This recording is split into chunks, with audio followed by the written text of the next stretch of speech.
यह एक काल्पनिक कहानी है। इसमें दिखाई गई घटनाएं, पात्र और संवाद पूरी तरह से लेखक की कल्पना पर आधारित हैं। इसका कोई संबंध किसी वास्तविक व्यक्ति या घटना से नहीं है। बूढ़े आदमी ने आरव की ओर देखा और कहा, इस बार तुम मेरे पास किसी कारण से आए हो, है ना? आरव एक पल के लिए हिचकिचाया और फिर बोला, वरिष्ठ, मुझे बहुत उत्सुकता है कि आपने उस दिन मुझे वह तलवार तकनीक क्यों दी। आरव ने कभी नहीं माना था कि आसमान से कोई अवसर यूं ही गिर जाएगा, और अगर ऐसा हुआ भी तो वह निश्चित रूप से उसके लिए, आरव के लिए नहीं होगा। झुके हुए बूढ़े आदमी ने ठहाका लगाया और कहा, क्या तुम जानते हो, जब तुम और वह छोटी लड़की उस दिन यहाँ पहुंचे थे तो मेरा इरादा तुम दोनों को मारने का था, क्योंकि मैं नहीं चाहता कि कोई यहाँ आए, और नहीं मैं चाहता कि दूसरों को मेरे अस्तित्व के बारे में पता चले। लेकिन क्या तुम जानते हो कि मैंने तुम दोनों को क्यों नहीं मारा और इसके बजाय तुम्हें खजाना और तकनीकें क्यों दी? बूढ़े आदमी की बात सुनकर आरव को पसीना आ गया। तो यह बूढ़ा आदमी वास्तव में शैलाधर और मुझे मारना चाहता था। अगर उसने सचमुच हम पर वार किया होता तो हम निश्चित रूप से मारे जाते। आरव ने उत्सुकता से पूछा, क्यों? बूढ़े आदमी ने ऊपर साफ नीले आसमान की ओर देखने के लिए अपना सिर उठाया। थोड़ी देर बाद उसने कहा, एक प्रकार के लोग होते हैं जो एक निश्चित स्तर की शक्ति प्राप्त करने के बाद पूरी तरह से अपनी इच्छानुसार कार्य करते हैं। मैं भी उन्हीं में से एक हूँ। जिस कारण से मैंने उस दिन तुम्हें नहीं मारा वह यह था कि मैं वास्तव में तुम्हारे भविष्य को देख नहीं पा रहा था। हाँ, तुम्हारा भविष्य पूरी तरह से अव्यवस्थित है और उसका कोई निश्चित भाग्य नहीं है। इसी बात ने मुझे अत्यधिक उत्सुक कर दिया। मेरा भविष्य देख सकते हैं? आरव अपने मन में चौंक गया और बोला, वरिष्ठ, क्या आप वास्तव में भविष्य को देखने में सक्षम हैं? यदि कोई किसी और के भविष्य को देखने में सक्षम था तो उस व्यक्ति की शक्ति एक असाधारण रूप से भयावह स्तर पर पहुंच चुकी होगी। बूढ़े आदमी ने सिर हिलाया और कहा, जिस भविष्य की मैं बात कर रहा हूं वह एक व्यक्ति का भाग्य और दुर्भाग्य है, न कि कोई व्यक्ति भविष्य में क्या करेगा। कोई क्यों जानना चाहेगा कि दूसरे का भविष्य क्या होगा? इस दुनिया में शायद ही कोई ऐसा करने में सक्षम हो। हालांकि जब तक कोई राज सिंहासन स्तर प्राप्त कर लेता है और अपने स्वयं के भाग्य के संपर्क में आता है तो वह किसी और के भविष्य में एक निश्चित अवधि के लिए भाग्य और दुर्भाग्य का निर्धारण करने में सक्षम होगा। वरिष्ठ की शक्ति? आरव ने एक सावधानी भरे ढंग से पूछा, क्योंकि वह इस बूढ़े आदमी की शक्ति के बारे में बहुत उत्सुक था। बूढ़े आदमी ने मुस्कुराते हुए कहा, मैं इसे इस तरह से कहूं, अगर मैं दक्षिणी क्षेत्र में किसी को मारना चाहता तो जब तक मैं अपनी पूरी शक्ति लगाता कोई भी मौत से बच नहीं पाता। यह सुनकर आरव का दिल हिल गया और फिर उसने बूढ़े आदमी को झुककर प्रणाम किया और कहा, वरिष्ठ, मुझे आपसे एक अनुरोध करना है। यदि बूढ़ा आदमी उसकी मां को बचाने के लिए तैयार हो जाता तो पुष्प महल के पास शायद समझौता करने के अलावा कोई विकल्प नहीं बचता। इसलिए स्वाभाविक रूप से उसने इस अवसर को हाथ से जाने नहीं देने का इरादा किया। बूढ़े आदमी की आंखों में जिज्ञासा की एक झलक चमकी और फिर उसने पूछा, बताओ। आरव अपने दिल में खुश हुआ और फिर उसने बूढ़े आदमी को अपनी मां और पुष्प महल के बीच के मामले के बारे में बताया। थोड़ी देर बाद आरव की बात पूरी सुनने के बाद बूढ़े आदमी ने सिर हिलाया और कहा, मैं मना करता हूं। यह सुनकर आरव का चेहरा उदास हो गया। हालांकि वह अभी भी थोड़ा हार मानने को तैयार नहीं था और बोला, भले ही यह थोड़ा असभ्य है, फिर भी मैं आपसे पूछना चाहता हूं कि क्यों? बूढ़े आदमी ने आरव की ओर देखा और कहा, बच्चे, तुम में असाधारण प्राकृतिक प्रतिभा है। तुमने न केवल तलवार इंटेंट को समझा है बल्कि प्रबुद्ध तलवार भी प्राप्त कर ली है। हालांकि तुम अभी केवल पहला दिव्य स्तर पर हो और इसका कारण यह है कि तुम में तप की कमी है। मुझसे यह मत कहना कि तुमने अपने पूरे जीवन में अनगिनत कठिनाइयों का अनुभव किया है। मेरी राय में तुम्हारी उन कठिनाइयों को कठिनाई माना ही नहीं जा सकता। और कुछ की बात छोड़ो, बस अपने तलवार संप्रदाय के स्थापना पूर्वज पर ध्यान दो। क्या तुम जानते हो कि उन सभी वर्षों पहले उनके पूरे परिवार को मार दिया गया था, उनका दाहिना हाथ काट दिया गया था और उनके दुश्मनों द्वारा उन्हें कुछ दशकों तक यातना भी दी गई थी। हालांकि वह इन सब से टूटे नहीं, बल्कि उनकी इच्छा शक्ति और भी कठोर होती गई, जबकि वह हर दिन अधिक से अधिक लगन से साधना करते गए। तुम इसका परिणाम जानते हो। उन्होंने पूरे दक्षिणी क्षेत्र में अजेय शासन किया। जब तुम अपनी कठिनाइयों की तुलना उनकी कठिनाइयों से करते हो तो तुम क्या सोचते हो? आरव ने सिर हिलाया और कड़वाहट से मुस्कुराया, क्योंकि इस बूढ़े आदमी ने उसकी तुलना तलवार संप्रदाय के स्थापना पूर्वज से की थी और वह वास्तव में नहीं जानता था कि उसे सम्मानित महसूस करना चाहिए या गुस्सा। मेरे मना करने का कारण यह नहीं है कि मैं चाहता हूं कि तुम तलवार संप्रदाय के स्थापना पूर्वज जैसी ही कठिनाइयों का अनुभव करो। सच्चा कारण यह है कि मैं अस्थायी रूप से इस स्थान को छोड़ने में असमर्थ हूं। इसके अलावा मुझे तुम्हें एक बात बताने दो। हर चीज के लिए खुद पर निर्भर रहना सबसे अच्छा है, क्योंकि केवल इसी तरह से तुम मजबूत से मजबूत होते जाओगे, बूढ़े आदमी ने कहा। आरव ने बूढ़े आदमी को झुककर प्रणाम किया और कहा, मैं समझ गया। वास्तव में आरव उन सिद्धांतों को समझ गया था जिनकी बूढ़े आदमी ने बात की थी। हालांकि अगर वह अपनी मां को कम दर्द का अनुभव करा सकता था, तो क्या हुआ अगर उसे दूसरों पर निर्भर रहना पड़ा? लेकिन अब ऐसा लग रहा था कि वह इस बूढ़े आदमी पर अपनी उम्मीदें नहीं लगा सकता था। अंत में उसे अभी भी खुद पर ही निर्भर रहना पड़ा। अचानक बूढ़े आदमी ने कहा, भले ही मैं तुम्हें तुम्हारी मां को बचाने के लिए जाने में असमर्थ हूं, मैं तुम्हें मार्गदर्शन प्रदान कर सकता हूं। आरव खुश हुआ और उसने जल्दी से कहा, धन्यवाद वरिष्ठ। वर्तमान में जिस चीज की उसे सबसे ज्यादा कमी थी, वह थी एक अच्छे शिक्षक का मार्गदर्शन। क्योंकि चाहे वह उसकी तलवार तकनीक हो या तलवार इंटेंट, उसने धीरे धीरे उन्हें समझने के लिए खुद पर भरोसा किया था और इसका प्रभाव वास्तव में बहुत धीमा था। इतनी जल्दी मेरा धन्यवाद मत करो, बूढ़े आदमी ने कहा। उस दिन मैंने कहा था कि जब तुम राजसिंहासन स्तर प्राप्त करने के बाद यहाँ वापस आओगे तो मुझे तुम्हें कुछ सौंपना है। क्या तुम्हें अभी भी याद है? बेशक मुझे याद है, आरव ने सिर हिलाया। बूढ़े आदमी ने कहा, मैंने मूल रूप से वह बात यूं ही कह दी थी और इसे गंभीरता से नहीं लिया था, क्योंकि इसे पूरा करने में अत्यधिक कठिनाई थी।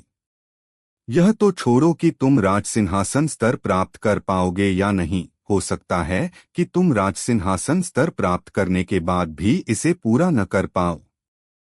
हर रात की कहानी, हर दिन का धमाका, सिर्फ स्टोरी हंगामा पर। तो अभी सब्सक्राइब करें और बेल आइकन दबाएं, क्योंकि अगली कहानी आप मिस ना कर पाए। लेकिन अब जब तुमने तलवार इंटेंट और प्रबुद्ध तलवार को समझा है, तो मुझे लगता है कि तुम्हारे पास इसे पूरा करने का एक मौका है। दरअसल मैंने उस समय केवल यूं ही सहमति व्यक्त की थी और मैंने इसे वास्तव में याद नहीं रखा था, आरव ने थोड़ी शर्मिंदगी के साथ कहा। आखिरकार राजसिंहासन स्तर मुझसे वास्तव में बहुत दूर है। इसके अलावा जीवन लगातार बदल रहा है और हो सकता है कि मैं कल इस दुनिया में मौजूद न रहूं। तुम काफी सच्चे हो, बूढ़े आदमी ने मुस्कुराया और फिर उसने एक गंभीर अभिव्यक्ति के साथ कहा, अगर तुम भविष्य में राजसिंहासन स्तर प्राप्त करते हो तो मुझे उम्मीद है कि तुम मेरी मदद के लिए कुछ करोगे। यह क्या है, यह मैं तुम्हें राजसिंहासन स्तर प्राप्त करने के बाद स्वाभाविक रूप से बताऊंगा। बेशक एक इनाम के रूप में मैं व्यक्तिगत रूप से तुम्हें मार्गदर्शन प्रदान करूंगा और तुम्हें जल्द से जल्द एक विशेषज्ञ बनने दूंगा। आरव चुप हो गया। अगर यह कोई और व्यक्ति होता तो शायद वह तुरंत सहमत हो जाता। आखिरकार केवल एक मूर्ख ही एक अद्वितीय विशेषज्ञ के व्यक्तिगत मार्गदर्शन को प्राप्त करने के लिए सहमत नहीं होगा। हालांकि आरव ऐसी शर्तों के सामने अतार्किक नहीं बना। जरा सोचिए, बूढ़े आदमी की शक्ति कम से कम राजसिंहासन स्तर पर थी और शायद इससे भी अधिक थी, फिर भी यह कुछ ऐसा था जिसे यह बूढ़ा आदमी भी पूरा करने में असमर्थ था। तो क्या यह कुछ सरल हो सकता है? थोड़ी देर बाद आरव ने अंत में सिर हिलाया। उसके पास अब कोई और विकल्प नहीं था, क्योंकि उसे वास्तव में जल्द से जल्द मजबूत होने की सख्त जरूरत थी। उसे आरोहण रैंकिंग्स में भाग लेने के लिए शक्ति की जरूरत थी। उसे आरोहण रैंकिंग्स पर पहला स्थान हासिल करने के लिए शक्ति की जरूरत थी, और पुष्प महल से अपनी मां को बचाने के लिए उसे और भी अधिक शक्ति की जरूरत थी। अपनी वर्तमान शक्ति के साथ उसके लिए आरोहण रैंकिंग्स में भाग लेना और उस पर एक स्थान हासिल करना कोई समस्या नहीं होनी चाहिए। हालांकि अगर वह पहला स्थान प्राप्त करना चाहता था तो भले ही उसने कई मौकों पर अपने विरोधियों को नष्ट करने के लिए एक साधना के स्तर को पार कर लिया हो, उसके पास थोड़ा सा भी आत्मविश्वास नहीं था। अगर शाही परिवार 6 महान शक्तियों और सभी विभिन्न कुलों और अज्ञात शक्तियों के शिष्यों को एक साथ जोड़ दिया जाए तो कुल मिलाकर कितनी प्रतिभाएं थीं। आरव को हमेशा खुद पर आत्मविश्वास रहा था, लेकिन वह कभी घमंडी नहीं था। उसने यह नहीं सोचा कि वह दक्षिणी क्षेत्र की युवा पीढ़ी के बीच अद्वितीय था। इसलिए उसके लिए अपनी शक्ति में सुधार करना अत्यधिक आवश्यक था। वह न केवल अपने और शैलाधर के बीच हुए समझौते के लिए ऐसा कर रहा था, बल्कि आरोहण टोकन प्राप्त करने के लिए भी ऐसा कर रहा था, जो उसकी मां को पीड़ित होने से बचाएगा। जब उसने आरव को सिर हिलाते हुए देखा तो बूढ़े आदमी ने हल्के से सिर हिलाया और कहा, तुम्हारी हिचकिचाहट ने साबित कर दिया कि तुम एक ऐसे व्यक्ति हो जो अपने वादे को अत्यंत महत्व देता है। यह बहुत अच्छा है। अगर तुम अभी बिना सोचे समझे सहमत हो जाते तो यह बहुत संभव था कि मैं अपने वादे से मुकर जाता। आरव ने कहा, दरअसल भले ही वरिष्ठ मुझे मार्गदर्शन न दें, फिर भी मैं राजसिंहासन स्तर प्राप्त करने के बाद यहाँ आऊंगा। आखिरकार मैंने वादा किया था कि राजसिंहासन स्तर प्राप्त करने के बाद मैं यहाँ आऊंगा। बूढ़े आदमी ने मुस्कुराया और फिर उसने पूछा, तुम्हारी तलवार नियंत्रण तकनीक में साधना कैसी है? शायद पहला स्तर पर, आरव ने कहा। मैं पहले से ही अपने आसपास के 30 मीटर के क्षेत्र में तलवारों को नियंत्रित करने में सक्षम हूं। अगर यह ऊर्जा से बनी तलवारें हैं तो मैं उनमें से 100 से अधिक को नियंत्रित करने में सक्षम हूं, लेकिन मैं असली तलवारों को नियंत्रित करने में असमर्थ हूं। केवल 30 मीटर का क्षेत्र, बूढ़े आदमी ने भौहें चढ़ाकर कहा। क्या तुम जानते हो कि इस तकनीक का निर्माता कितनी दूर से अपनी तलवारों को नियंत्रित करने में सक्षम था? कितनी दूर? जहां तक उसकी इंद्रियां पहुंच सकती थीं, बूढ़े आदमी ने कहा, 500 किलोमीटर दूर से दूसरे का सिर लेना। ये शब्द कोई अतिशयोक्ति नहीं है। उन सभी वर्षों पहले इस तलवार तकनीक ने दूसरों को इसके बारे में सुनकर डर से कांपने पर मजबूर कर दिया था। भले ही यह स्वर्ग स्तर पर नहीं है, अगर इसका उपयोग तलवार मार्ग में एक प्रतिभाशाली द्वारा किया जाता है तो यह एक स्वर्ग स्तर की तकनीक से कम नहीं है। लेकिन तुम केवल 30 मीटर के क्षेत्र में तलवारों को नियंत्रित करने में सक्षम हो। तलवार संप्रदाय के सदस्य तुम्हें क्या सिखा रहे हैं? यह सुनकर कि यह 500 किलोमीटर दूर से दूसरे का सिर लेने में सक्षम है, आरव चौंक गया और खुश दोनों हुआ। हालांकि जब उसने बूढ़े आदमी की आखिरी बात सुनी तो वह कड़वाहट से हंसे बिना नहीं रह सका। मुझे सिखाने वाला कोई नहीं है, क्योंकि मुझे तलवार संप्रदाय के शस्त्राधिकार बुजुर्ग द्वारा तलवार संप्रदाय से निष्कासित कर दिया गया है। तुम्हें तलवार संप्रदाय से निष्कासित कर दिया गया है। बूढ़े आदमी की आंखों में आश्चर्य की एक झलक चमकी और फिर उसने कहा, तुम तलवार मार्ग में एक सच्ची उत्कृष्ट प्रतिभा हो। तलवार संप्रदाय तुम्हें कैसे निष्कासित कर सकता है? भले ही तुम्हारे और उस शस्त्राधिकार बुजुर्ग के बीच दुश्मनी हो, संप्रदाय स्वामी और सर्वोच्च बुजुर्ग जैसी हस्तियों की शायद तुमसे कोई दुश्मनी नहीं है ना? जब उसने देखा कि रहस्यमय बूढ़ा आदमी इस मामले में बहुत दिलचस्पी रखता है, तो आरव को थोड़ा लाचार महसूस हुआ और वह केवल खुद तलवार संप्रदाय और पुष्प महल के बीच की घटना को दोहरा सकता था। थोड़ी देर बाद बूढ़े आदमी ने सिर हिलाया और कहा, वह शस्त्राधिकार बुजुर्ग वास्तव में परम मूर्ख है। दोस्तों, स्टोरी को लाइक, शेयर व सब्सक्राइब कर दिया करो, जिससे मुझे मोटिवेशन मिलता है। फिर कुछ देर बात करने के बाद लगभग 200 मीटर ऊंचा और 60 मीटर से अधिक चौड़ा एक झरना था। पानी एक खड़ी पर्वत चोटी से तेजी से नीचे बह रहा था और नीचे कुंड में उतरते ही अनगिनत फुहारें उठ रही थीं। कुंड से एक चिकनी चट्टान बाहर निकली हुई थी। अचानक एक युवक कुंड के अंदर से उस चिकनी चट्टान पर चढ़ गया। हालांकि जैसे ही वह चट्टान पर खड़ा हुआ, उसने अभी खुद को स्थिर भी नहीं किया था कि पानी के तेज बहाव ने उसे वापस पानी में धकेल दिया। लेकिन अगले ही पल युवक एक बार फिर चट्टान पर चढ़ गया। यह युवक स्वाभाविक रूप से आरव था। जब से बुजुर्ग मुनिश ने उसे मार्गदर्शन देने के लिए सहमति दी थी, तब से वह इस अज्ञात नाम के स्थान पर बस गया था और हर एक दिन कठोर साधना शुरू कर दी थी। वर्तमान में वह अपने शरीर को मजबूत कर रहा था। सम्राट झो ने उसे जो तकनीक दी थी, उसमें उसके शरीर को बेहतर बनाने के लिए कई तरीके शामिल थे, और उनमें से एक तरीका था पानी का उपयोग करके उसके शरीर को उत्तेजित करना। इस झरने के नीचे इसका उपयोग करना एकदम सही था।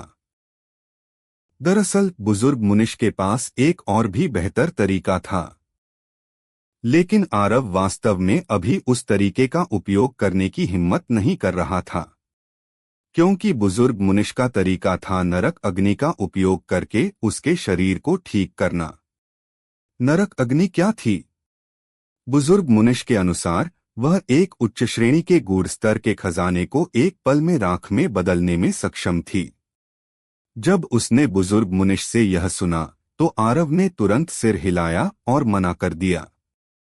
यह कैसा मजाक? वह जानता था कि उसका शरीर उच्च श्रेणी के गूढ़ स्तर के खजाने जितना मजबूत नहीं था। इसके अलावा बुजुर्ग मुनिश को भी शायद पता था कि आरव के लिए अभी नरक अग्नि से अपने शरीर को मजबूत करना उचित नहीं था, इसलिए बुजुर्ग मुनिश को दूसरे सबसे अच्छे विकल्प के लिए जाना पड़ा और उन्होंने आरव के लिए इस झरने को ढूंढ निकाला। अब आरव को यकीन हो गया था कि तकनीक मंडप के उस बुजुर्ग ने शरीर को मजबूत करने के बारे में जो कहा था, वह बेहद दर्दनाक होता है, क्योंकि वह अभी अत्यधिक दर्द में था।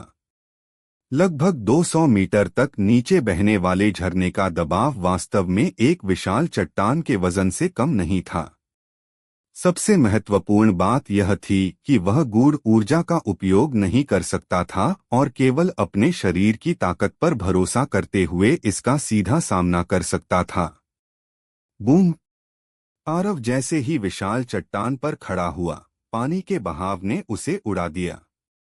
पानी में आरव ने अपना चेहरा पोंछा, गहरी सांस ली, फिर भयंकर अभिव्यक्ति दिखाते हुए एक बार फिर चट्टान पर चढ़ गया।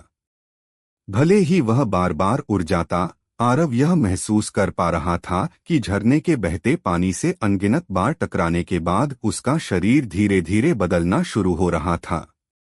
ये बदलाव बेहद छोटे थे, लेकिन फिर भी वह उन्हें महसूस कर सकता था। अतीत में वह पहले से ही जानता था कि उसके शरीर को जितना अधिक नुकसान होता है, वह उतना ही मजबूत होता जाता है। बेशक इस तरह का नुकसान घातक नहीं होना चाहिए। जब तक यह प्रभावी था, तब तक थोड़ा थकना और थोड़ा दर्द सहना क्या कोई बड़ी बात थी। ठीक इसी तरह एक दिन बीत गया। दूसरे दिन सुबह होने से पहले ही आरव ने फिर से विशाल चट्टान पर चढ़ना शुरू कर दिया था। निश्चित रूप से वह अभी भी पानी से उड़ रहा था। हालांकि उसने कल की तुलना में थोड़ा सुधार किया था क्योंकि वह 2 सांस की अवधि तक डटा रहा था। भले ही वह 2 सांस की अवधि तक डटा रहा, इससे उसे और भी अधिक दर्द महसूस हुआ, क्योंकि पानी उसके शरीर पर दबाव डालता था और यह एक विशाल पर्वत के वजन जैसा था, जिससे उसे ऐसा महसूस होता था जैसे उसका शरीर पूरी तरह से चूर होने वाला हो। साधना एकाकी और नीरस थी, और यह दर्दनाक भी थी। वर्तमान में आरव हर दिन जिस चीज को दोहराता था वह थी झरने के नीचे की विशाल चट्टान पर जाना और पानी के बहाव के प्रभाव को सहन करना। उसका उद्देश्य था कि वह विशाल चट्टान पर स्थिरता से खड़ा हो सके और फिर जितना संभव हो उतनी देर तक खड़ा रहे। हालांकि यह बहुत मुश्किल लग रहा था। उसे पता चले बिना ही 5 दिन बीत चुके थे। इस दिन बुजुर्ग मुनिश कुंड के किनारे पहुंचे और उन्होंने बार बार चट्टान पर चढ़ते हुए आरव को देखकर थोड़ा सिर हिलाया। उन्होंने इन दिनों आरव की इच्छा शक्ति और कड़ी मेहनत पर ध्यान दिया था और कहने की जरूरत नहीं है, वह काफी संतुष्ट थे। दुनिया के अधिकांश लोग प्राकृतिक प्रतिभा पर जोर देते थे। बेशक यह गलत नहीं था, लेकिन जब बुजुर्ग मुनिश के स्तर के विशेषज्ञों की बात आती थी तो वे इच्छा शक्ति और स्वभाव पर अधिक जोर देते थे। किसी व्यक्ति की प्राकृतिक प्रतिभा कितनी भी दुर्जेय क्यों न हो, यदि उस व्यक्ति के पास मजबूत हृदय और इच्छा शक्ति नहीं थी तो उस व्यक्ति की प्राकृतिक प्रतिभा एक दिन समाप्त हो जाएगी और फिर वह व्यक्ति एक सामान्य अस्तित्व बन जाएगा। दूसरी ओर यदि कोई व्यक्ति बिना प्राकृतिक प्रतिभा के हो लेकिन उसके पास एक मजबूत हृदय और इच्छा शक्ति हो तो असाधारण प्राकृतिक प्रतिभा के बिना भी उस व्यक्ति की भविष्य में उपलब्धियां निश्चित रूप से असाधारण होंगी। बुजुर्ग मुनिश अनगिनत वर्षों तक जीवित रहे थे, इसलिए उन्होंने ऐसे कई लोगों को देखा था।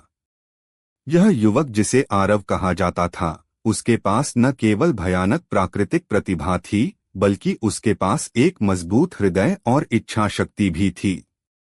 इस बात से बुजुर्ग मुनिश थोड़ा भावुक हो गए।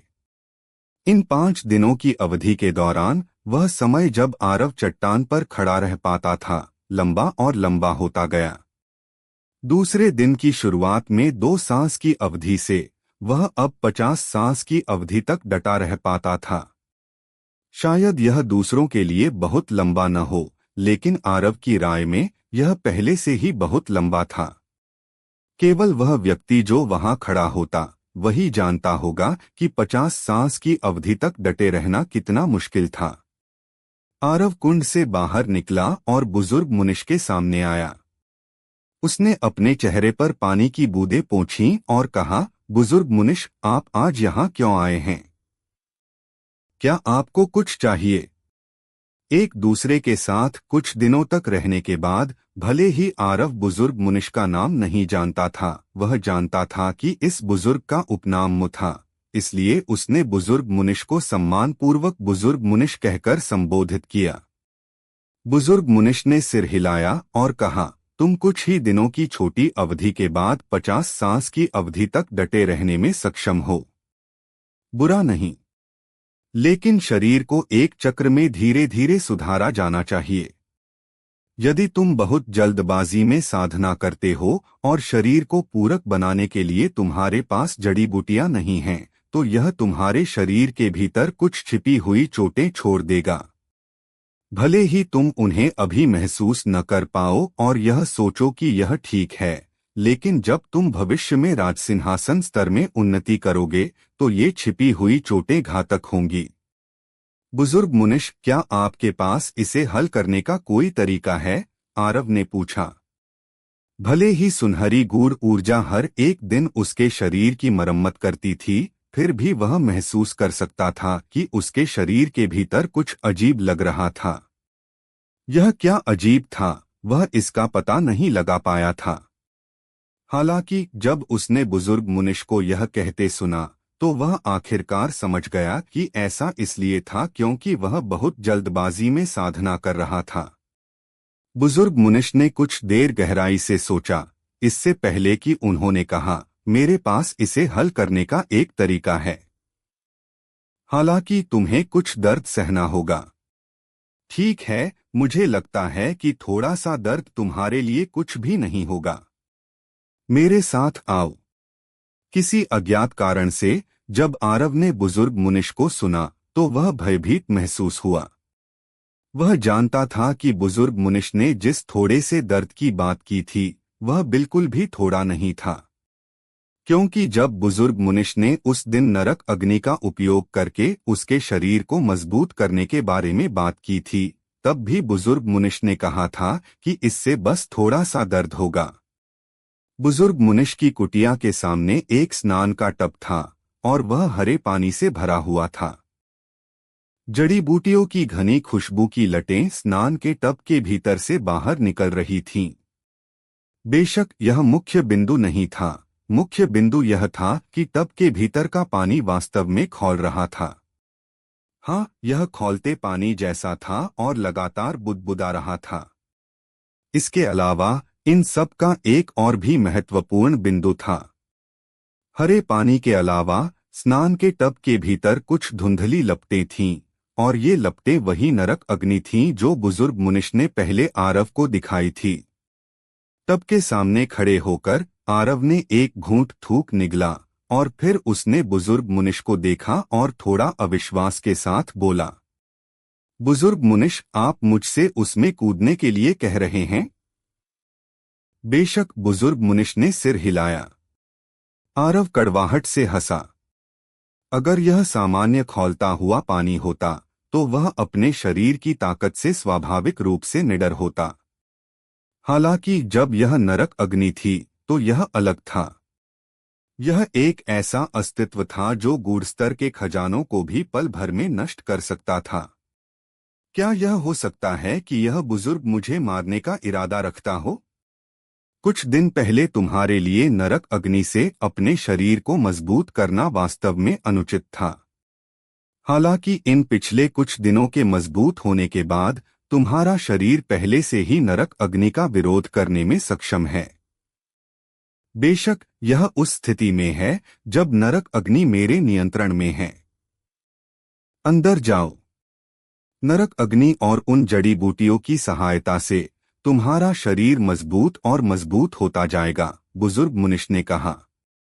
वहां से आ रही भयानक गर्मी को महसूस करते हुए आरव थोड़ा झिझका। उसकी सहज वृत्ति ने उसे बताया कि अगर वह कूद गया तो वह निश्चित रूप से एक परत त्वचा खो देगा, और यहाँ तक कि यह भी हो सकता है कि वह एक परत मांस भी खो दे। क्या तुम डर रहे हो? इस बीच बुजुर्ग मुनिश ने उदासीनता से कहा। यह सुनकर आरव अपने दिल में चौकन्ना हो गया। वह बुजुर्ग के शब्दों से चौकन्ना नहीं हुआ था, और यह इसलिए था क्योंकि वह अभी डर से पीछे हट गया था। अगर बस इस थोड़े से दर्द के कारण मैं पीछे हट जाऊं तो मैं आरोहण रैंकिंग्स पर पहला स्थान कैसे छीन पाऊंगा? मैं पुष्प महल के खिलाफ कैसे जा पाऊंगा? मार्शल कला के मार्ग पर साहसपूर्वक आगे बढ़ने और कभी पीछे न हटने की आवश्यकता होती है। मैं अपने सामने इस मामूली से दर्द के कारण कैसे पीछे हट सकता हूं? जब उसने यहां तक सोचा तो आरव ने गहरी सांस ली और फिर वह उछल पड़ा और आसानी से स्नान के टब में उतर गया। जैसे ही वह उसमें दाखिल हुआ, आरव ने जो कपड़े पहने थे वे तुरंत राख में बदल गए थे। उसके बाद आरव की आंखें अचानक चौड़ी हो गईं, जबकि उसके चेहरे की अभिव्यक्ति भी तुरंत विकृत हो गई थी। उसी समय उसके पूरे शरीर की त्वचा पूरी तरह से लाल हो गई, जैसे कि वह पूरी तरह से पकने वाला हो।